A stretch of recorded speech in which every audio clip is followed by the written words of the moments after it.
Sensational retrial of Polo mogul John Goodman. The multimillionaire's girlfriend reveals new details that did not come out in his first trial for manslaughter. You see her on the stand right there. ABC's Matt Gutman has the story. Just when prosecutors thought they'd heard every angle in multimillionaire John Goodman's retrial for DUI manslaughter, on Monday his girlfriend hauled out a new one. That night before, he could barely move. 45-year-old Heather Hutchins, who Goodman tried to legally adopt in 2011 to allegedly protect his wealth, claiming Monday that she took Goodman to the hospital the night after he crashed his Bentley into 23-year-old Scott Wilson's car and allegedly fled.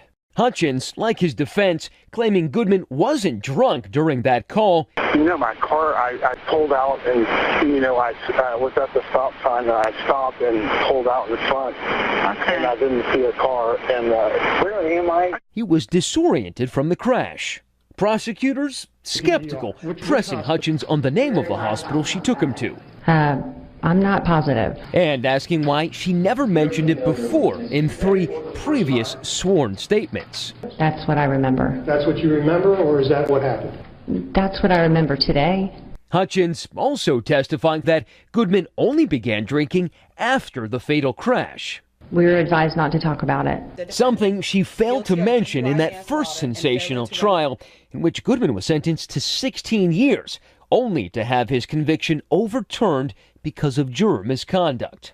On Monday, a bystander who arrived on the scene once Goodman left recalls being unable to save Wilson, who didn't die from the impact but drowned when Goodman's Bentley plowed the recent college grad's car into a canal. Why did you want to go in? Well, in case someone was in there. Do you feel bad that you didn't? Goodman has again pleaded not guilty.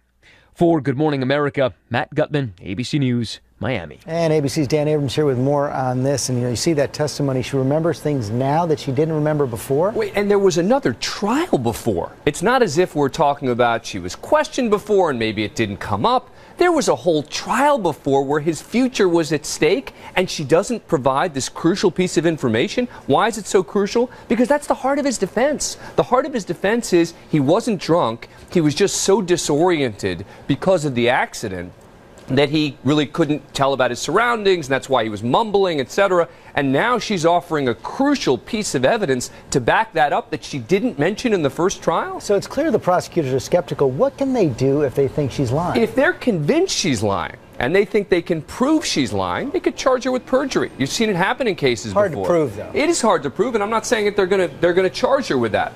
But if the prosecutors become convinced that they can demonstrate that that's the case, that would be the remedy for prosecutors in a case like this. And that's their big card. Meantime, there's all kinds of funny business with the jury in this case. In the first case, it was thrown out because of juror misconduct. Then in jury selection in this case, one of the jurors was arrested for Googling something. Now these jurors are sequestered. They're at a hotel. No one's supposed to know where they are. One of the jurors reports to the judge that someone is yelling at her from to her balcony about the juror who was arrested for misconduct, and she's not supposed to know about it. She's saying, I don't even know what he's talking about. The jurors aren't even supposed to know there was another trial. So somehow this case continues to be a sort of lightning rod for controversy. And is that the kind of thing that could lead to a mistrial? It is. Well, it is, except the judge isn't even dismissing that juror right now because the juror, A, doesn't seem to have impacted the other jurors, meaning didn't talk about it with other jurors, and B, seems still confused, so doesn't seem to know exactly what it relates to. So it has to have impacted the trial. The first remedy, though, would be to dismiss the juror before even a mistrial. That hasn't even happened. No, we're not there yet. Okay, Dan Abrams, thanks very much.